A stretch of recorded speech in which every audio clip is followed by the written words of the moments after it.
Breaking news చూస్తున్నాం. Telangana rising global summit కు సర్వం సిద్ధమైంది. హైదరాబాద్ సాంప్రదాయ సాంకేతిక హంగులతో తీర్చిదిద్దారు. చార్మినార్ సచివాలయం వద్ద 3D మ్యాపింగ్, హుస్సేన్ సాగర్ లో వాటర్ థీమ్లను ఏర్పాటు కానున్నాయి. శంషాబాద్ ఎయిర్పోర్ట్ నుంచి ఫ్యూచర్ సిటీ వేదిక వరకు భారీగా LED తెరలు పెట్టనున్నారు. ఇక హైదరాబాద్ నలుమూలల సమ్మిట్ లోగోలతో 1500 జెండాలు రెపరెపలాడుతున్నాయి. తెలంగాణ రైజింగ్ గ్లోబల్ సమ్మిట్ కు దేశ విదేశాల నుంచి వచ్చేటువంటి ప్రతినిధులను ఆకట్టుకునేలా ప్రభుత్వం హైదరాబాద్ ను అందంగా ముస్తాబు చేస్తుంది. ఓవైపు ఆధునికమైనటువంటి టెక్నాలజీ హంగులు, మరోవైపు తెలంగాణ ప్రత్యేక ఆకర్షణతో ఏర్పాట్లు తుది దశకు చేరుకున్నాయి. అంశానికి సంబంధించి మరింత విశ్లేషణ మనతో అందించేందుకు ప్రముఖ రాజకీయ విశ్లేషకులు బండారు రామ్మోహన్ రావు గారు మనతో అందుబాటులో ఉన్నారు. రామ్మోహన్ రావు గారు నమస్తే అండి. సో మొత్తం మీద చూడాలంటారు, తెలంగాణ గ్లోబల్ సమ్మిట్ లో మాత్రం భారీ ఎత్తున ఏర్పాట్లు చేస్తూ దేశ విదేశాల నుంచి ప్రతినిధులను కూడా భారీగా ఆకర్షించేటువంటి ప్రయత్నం చేస్తుంది. సో ఎలాంటి ఫలితాలు ఉండేటువంటి అవకాశం ఉందంటారు? సిరాజ్, మీకు మెగా న్యూస్ ప్రేక్షకులకు నమస్కారం. నేను ఆహ్వానిస్తున్నాను దీన్ని. ఎందుకంటే తెలంగాణ పౌరుడిగా, మనం భారతదేశ పౌరులుగా తెలంగాణ రాష్ట్రం అభివృద్ధి చెందితే దేశానికి కూడా మన ఊతమించే అవుతుంది కనుక గ్రామము, పట్టణము, నగరము, రాష్ట్రము, రాష్ట్ర రాజధాని ఇట్లా అంటే గ్రామాల నుంచి మొదలుకొని పైదాకా ఎక్కడికక్కడ అభివృద్ధి నోచుకుంటే తప్పనిసరి దేశం కూడా అభివృద్ధి పొందుతుంది. అంటే రాష్ట్రాల జీడిపి పెరిగితే ఆటోమేటిక్ దేశం జీడిపి పెరుగుతుంది కదా. కనుక ఈ సమ్మిట్ ని ఆహ్వానిస్తున్నాను.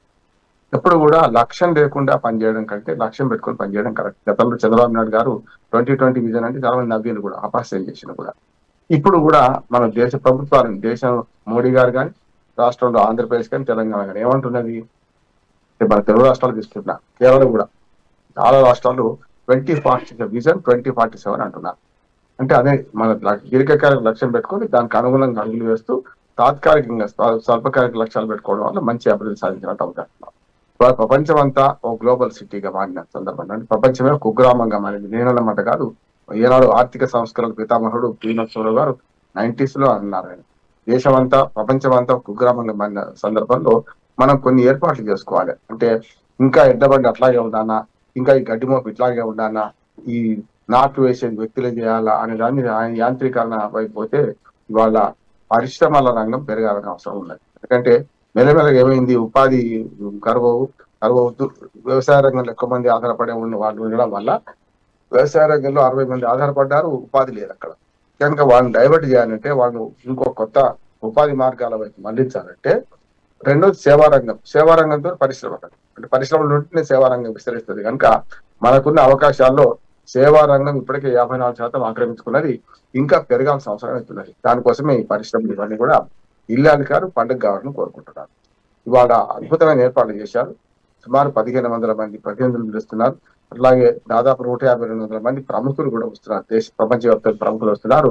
15వ తేదీ అయితే మన ఫుట్బాల్ ఆటగాడు, ప్రపంచ ఫుట్బాల్ ఆటగాడు ఒక రకంగా చెప్పారంటే, తనతోని ఒక సెల్ఫీ దిగితే 9 లక్షల రూపాయల పైన, సుమారు 10 లక్షల రూపాయలు తీసుకునే అటువంటి మన ప్రపంచ క్రీడాకారుడు కూడా వస్తున్నాడు. మనం యువ అంటే రాజకీయాల్లో 50 ఏళ్ళు దాటితే 50 ఏళ్ళకే ప్రారంభ వయసు అంటాం కనుక 56 ఏళ్ల యువకుడు మన ముఖ్యమంత్రి రేవంత్ రెడ్డి గారు వారితో మెస్సీతో ఫుట్బాల్ ఆట కూడా ఆడబోతున్నాడు. అంటే ఇవన్నీ కూడా ప్రమోషన్ వర్క్స్. నా ఉద్దేశం ఏంటంటే, రేపు మధ్యాహ్నం 1:30 మళ్ళీ ఈ సదస్సు ఎల్లుండి దాకా జరుగుతుంది.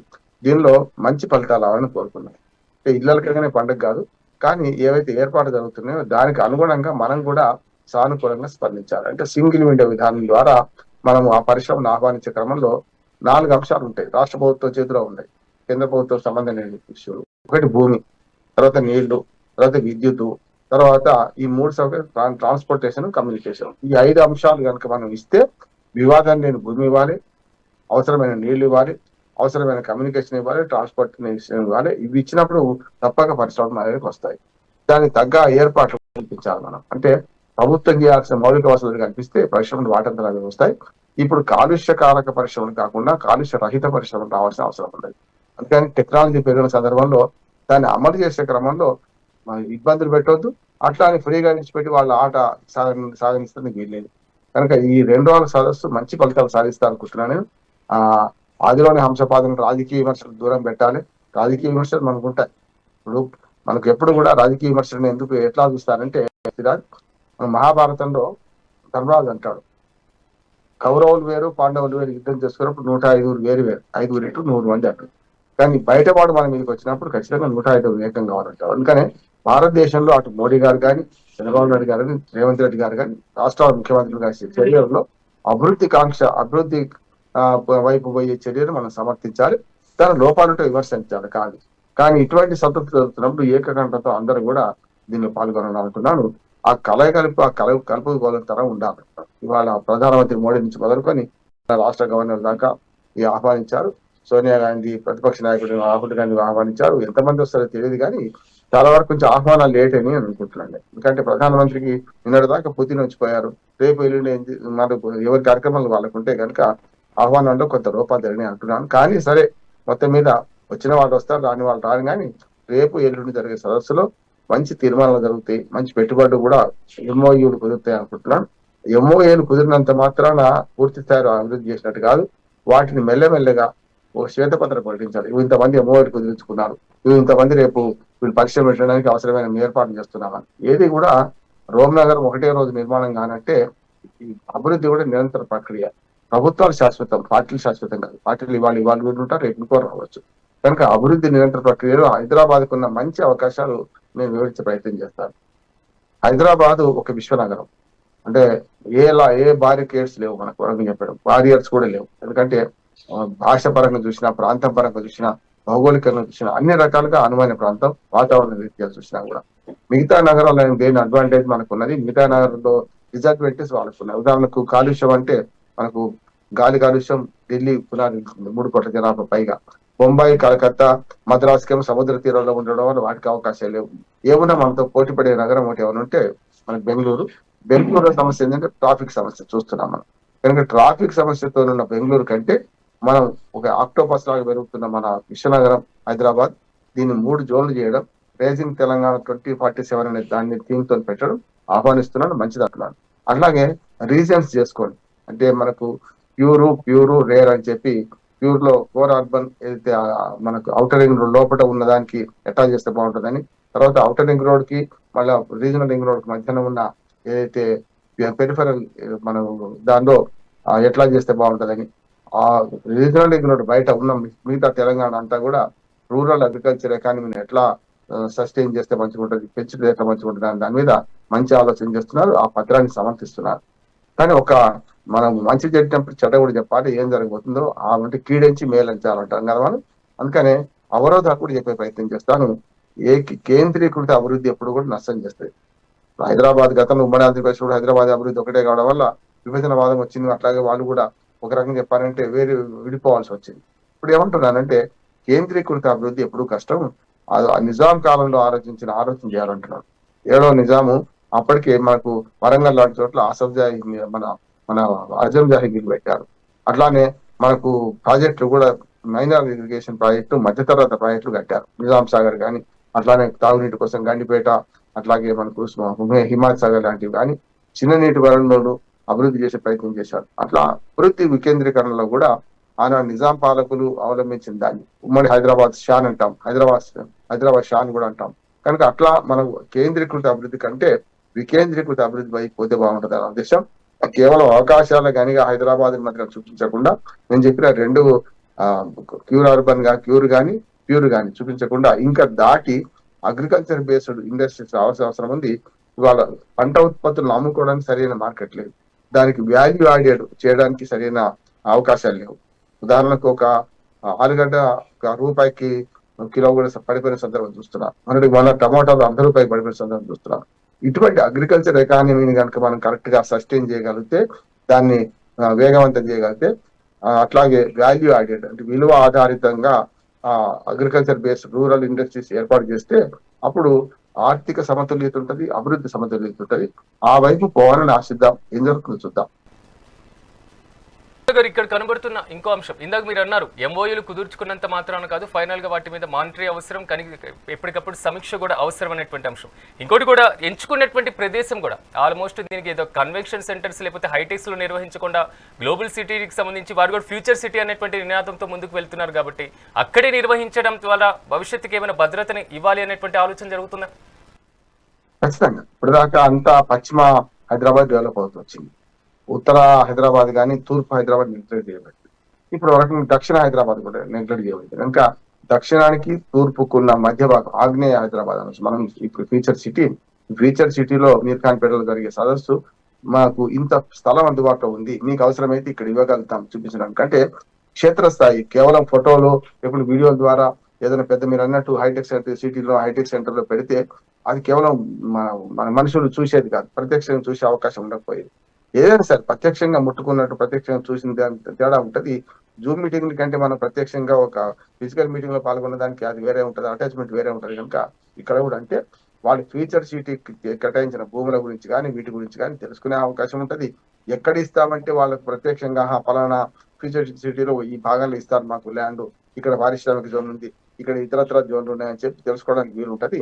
అందుకనే దీంతో పాటు ఓన్లీ ఫ్యూచర్ సిటీ ప్లానే కాకుండా నేనన్నా ఉత్తర తూర్పు హైదరాబాద్ పెరగాల్సిన అవసరం ఉంది. ముఖ్యంగా ఉత్తర హైదరాబాద్ రోడ్లో ఉన్న మనకు కంటోన్మెంట్లు అడ్డం వచ్చినా సరే ఈ మధ్యన ఆ వివాదం కూడా పోయింది కనుక అటు మేడ్చల్ నిజామాబాద్ రోడ్ కానీ, రామగుండం హైదరాబాద్ రాజీవ్ రోడ్ కానీ, అట్లానే వరంగల్ రోడ్ కానీ, ఇప్పుడు ఈ 3 రోడ్లు ఉదాహరణకు ఉత్తర తెలంగాణ ఉత్తర హైదరాబాద్కు ఉన్నాయి కనుక ఇట్లాంటివి కూడా చూపించాల్సిన అవసరం ఉంది. అవసరమైతే ఇక్కడ కూడా మాకు భూములు ఇస్తామని చెప్పాల్సిన అవసరం. ఫ్యూచర్ సిటీ ఒక వారం మనకు గతంలో హైటెక్ సిటీ ఎట్లనో ఇవాళ ఫ్యూచర్ సిటీ కూడా అవసరం.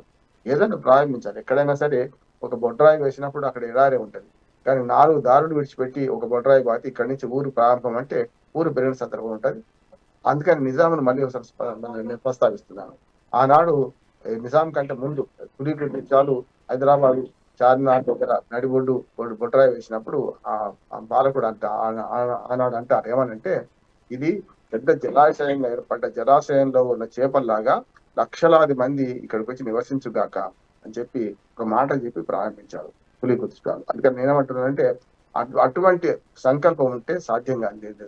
సంకల్పంతో పాటు ఆచరణ ఉండాలి. కేవలం సంకల్పం చేసి ఊరుకుంటే లాభం లేదు, ఆచరణ ఉండాలి. కానీ సంకల్పానికి ఆచరణ తోడు కావాలంటే ప్రజల భాగస్వామ్యం కావాలి.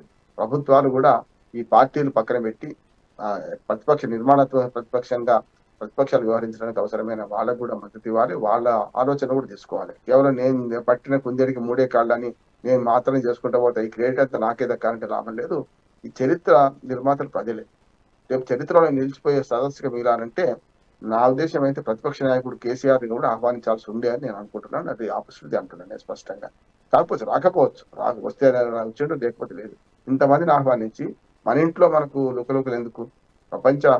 మనకు ఒక రకం చెప్పారంటే ప్రపంచంలో చాలా మంది వ్యక్తులు వస్తున్నప్పుడు ఇక్కడ మాజీ ముఖ్యమంత్రి 10 ఏళ్ల మన మంచి వచ్చేట చేసిన వ్యక్తి, అటువంటి వ్యక్తిని ఎందుకు ఆహ్వానించలేదు? ప్రతిపక్షం గౌరవించకపోతే మనం గౌరవించుకున్నట్టేనా అనే మాట వస్తుంది. మనం చూసాం.